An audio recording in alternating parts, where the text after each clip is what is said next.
verb. A verb is a word used to express an action, state or both. Verb वो word है या तो वो express करता है एक्शन को मीन्स आपकी एक्टिविटी को, स्टेट को मीन्स कंडीशन को और बोथ दोनों एक्शन और स्टेट। चलिए हम एक एक करके समझते हैं। सबसे पहले हम एक्शन समझते हैं। Action verb.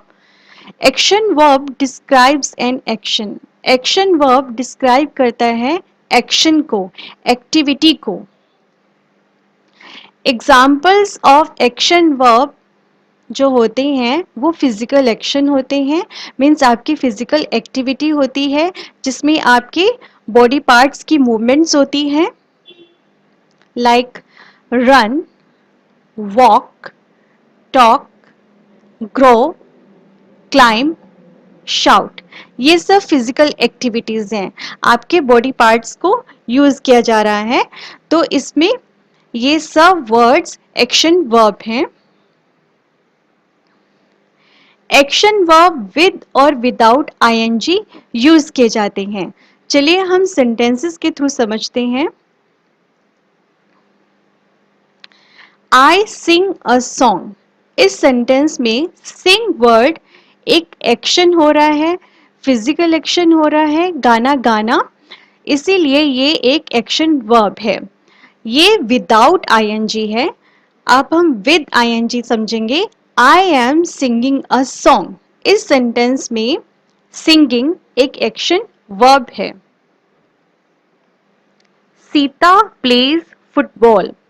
फुटबॉल खेलना एक फिजिकल एक्टिविटी हो रही है, खेलना, so play word is an action verb और ये विदाउट आईएनजी है।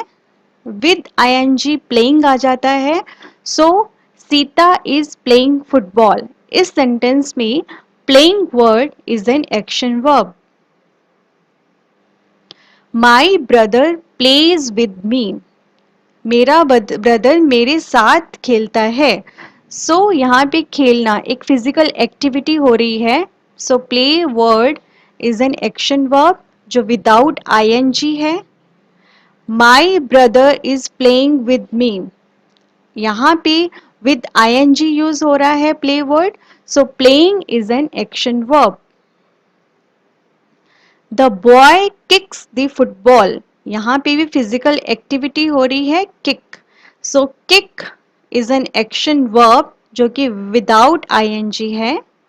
अगर हम विद आईएनजी यूज करते हैं, the boy is kicking the football, तो यहाँ पे किकिंग वर्ड एक एक्शन वर्ब है।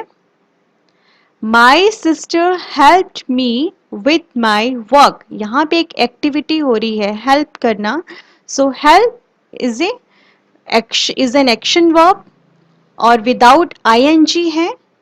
My sister was helping me with my work, यहाँ पे विद आईएनजी है, so helping word is an action verb. State, जिसे हम स्टेटिव भी बोलते हैं, state verb, it describes a status और क्वालिटी ऑफ समथिंग। ये या तो स्टेटस बताती है, कंडीशन बताती है, या तो क्वालिटी बताती है किसी चीज की। और ये वर्ड्स जो होते हैं, स्टेटिव वर्ड्स होते हैं, ये विदाउट आईएनजी यूज किए जाते हैं। इनके एग्जाम्पल्स हैं, या तो ये आपकी ओपिनियन हो सकती है, आपकी थिंकिंग हो सकती है, तो थिंकिंग के अकॉर्डिंग एग्जाम्पल्स आ जाते हैं। Believe, trust, think, understand, realise, forget, know, doubt, suppose, recognise, imagine, remember, mean, agree और डिसएग्री, डिनाई, सेटिस्फाई, रियलाइज। ये सब आपकी ओपिनियन है जो स्टेटिव वर्ब में आती हैं।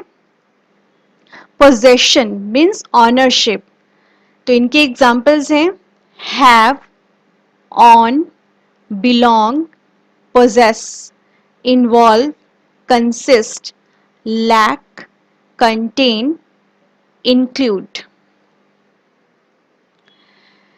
Third is senses. तो इनके एग्जाम्पल्स हैं smell, hear, taste, see, feel, touch, sound, look. यह सब स्टेटिव वर्ब हैं। फोर्थ वन इज आपकी इमोशंस, जो आपकी इमोशन से रिलेटेड वर्ड्स होते हैं like love, hate, like, need, desire, wish, hope, appreciate, value, want, prefer, mind, adore। ये सब आपकी इमोशंस हैं और ये सब स्टेटिव वर्ब हैं। And the last one is states and quantity. तो इनके अकॉर्डिंग हमारे वर्ड्स आ जाते हैं डिपेंड, मैटर, कॉस्ट, वे, मेजर, फिट। तो ये सब स्टेटिव वर्ब्स हैं। तो स्टेटिव वर्ब्स या तो आपकी ओपिनियंस हो सकती हैं, या तो आपके पोजेशन हो सकती हैं, या सेंसेस हो सकती हैं, या इमोशंस हो सकती हैं, या स्टेट्स और क्वांटिटी हो सकती हैं, और ये विदाउट आईएनजी यूज किए जाते हैं। चलिए हम ओपिनियन लेते हैं। सबसे पहले ओपिनियन के अकॉर्डिंग एग्जांपल्स हैं believe, trust, think, understand, realize, forget, know, doubt, suppose, recognize, imagine, remember, mean, agree or disagree, deny, satisfy, realize। इसके एग्जाम्पल्स हैं सेंटेंसेस में आई ट्रस्ट हिम। ट्रस्ट एक ओपिनियन है और ये विदाउट आईएनजी यूज हो रखा है। I am trusting him. तो दोनों सेंटेंसेस में जो फर्स्ट सेंटेंस है I trust him without ING is correct. Second one is incorrect, क्योंकि ट्रस्ट एक ओपिनियन है और उसके साथ आईएनजी का यूज नहीं किया जाता। Next example is possession means ownership. Words हैं have, own, belong, possess, involve, consist, lack, contain, include।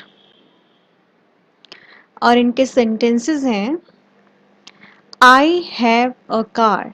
अब हैव एक पोजेशन है, एक ऑनरशिप है और विदाउट आईएनजी यूज हो रखा है। I am having a car. तो इन दोनों सेंटेंसेस में जो फर्स्ट सेंटेंस है हैव, वो वर्ड एक स्टेटिव वर्ब है, इसीलिए उसके साथ आईएनजी यूज नहीं किया जाता। तो first sentence is correct and the second one is incorrect. Have के साथ आईएनजी का यूज नहीं किया जाता।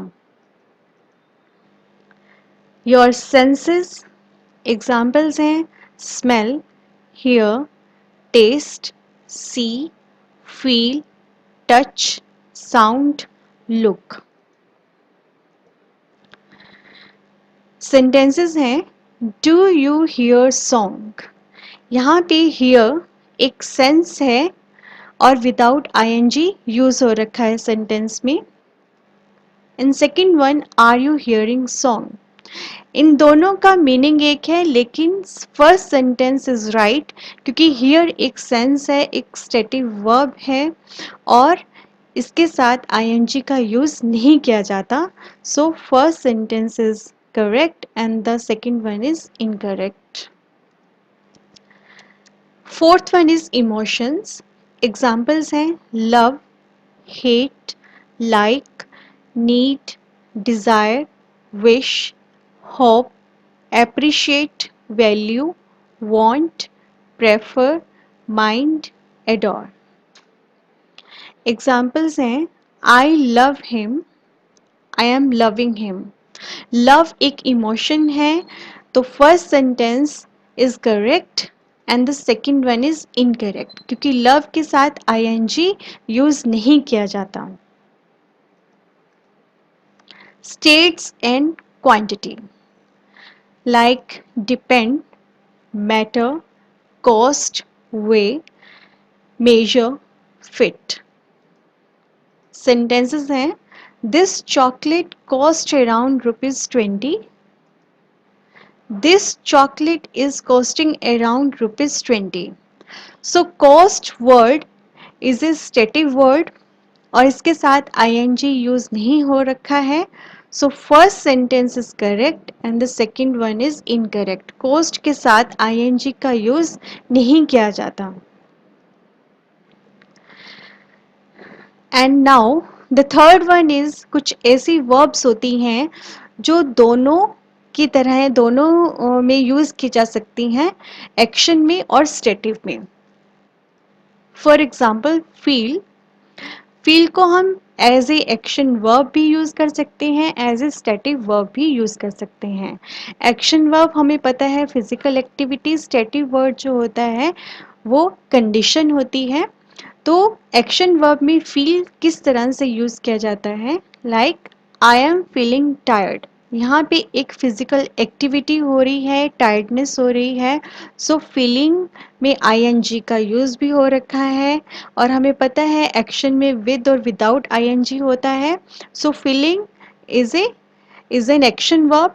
और स्टैटिव में अगर हम फील का यूज करते हैं, then I feel that he is an honest man. यहाँ पे फील एक फीलिंग हो रही है और ये एक कंडीशन है. सो ये एक स्टैटिव वर्ब है. Next one is look. चलिए देखते हैं कि हम दोनों में किस तरह से यूज कर सकते हैं. एज ए एक्शन वर्ब में man is looking out the window of the bus. यहाँ पे एक एक्टिविटी हो रही है कि मैन विंडो से बाहर देख रहा है. तो looking word is an action verb, लेकिन स्टेटिव वर्ब में इट लुक्स ब्यूटीफुल. यहाँ पे कोई एक्टिविटी नहीं हो रही है, एक स्टेटस बता रहे हैं कि looks beautiful. So look is a stative verb. Have को भी हम दोनों में यूज कर सकते हैं, एज एन एक्शन वर्ब और as a stative verb. As an action verb में हम कैसे यूज कर सकते हैं, I am having a great time. यहाँ पे एक एक्टिविटी, एक टाइम चल रहा है. So having is an action verb. I have a car, ये एक पोजेशन है. So have is a static verb.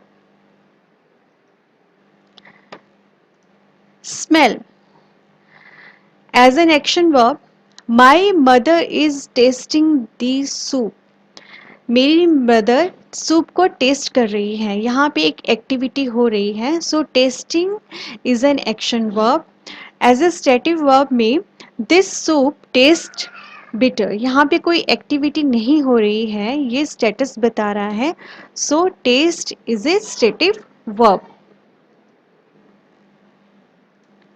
Mind. Mind को हम एज एन एक्शन वर्ब और स्टैटिक वर्ब किस तरह से यूज कर सकते हैं सेंटेंसेस में. As an action verb, I am minding my own business. यहाँ पे भी कोई एक्टिविटी हो रही है. So minding word is an action verb. लेकिन अगर हम स्टैटिक वर्ब में यूज करते हैं, I don't mind if you take this book. यहाँ पे एक स्टेटस के बारे में बता रहे हैं. सो यहाँ पे माइंड एक स्टैटिक वर्ब है. Next one is weigh. As an action verb, the shopkeeper is weighing the fruits.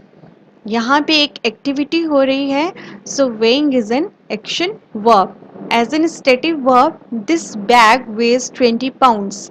यहाँ पे एक स्टेटस के बारे में बता रहे हैं. तो वेज एक स्टैटिक वर्ब है. And the next one is smell. As an action verb, Seema is smelling perfume. यहाँ पे एक एक्टिविटी हो रही है. So smelling is an action verb. As an static verb, something smells bad. यहाँ पे एक स्टेटस के बारे में बता रहे हैं. सो smell here in this sentence is a stative verb.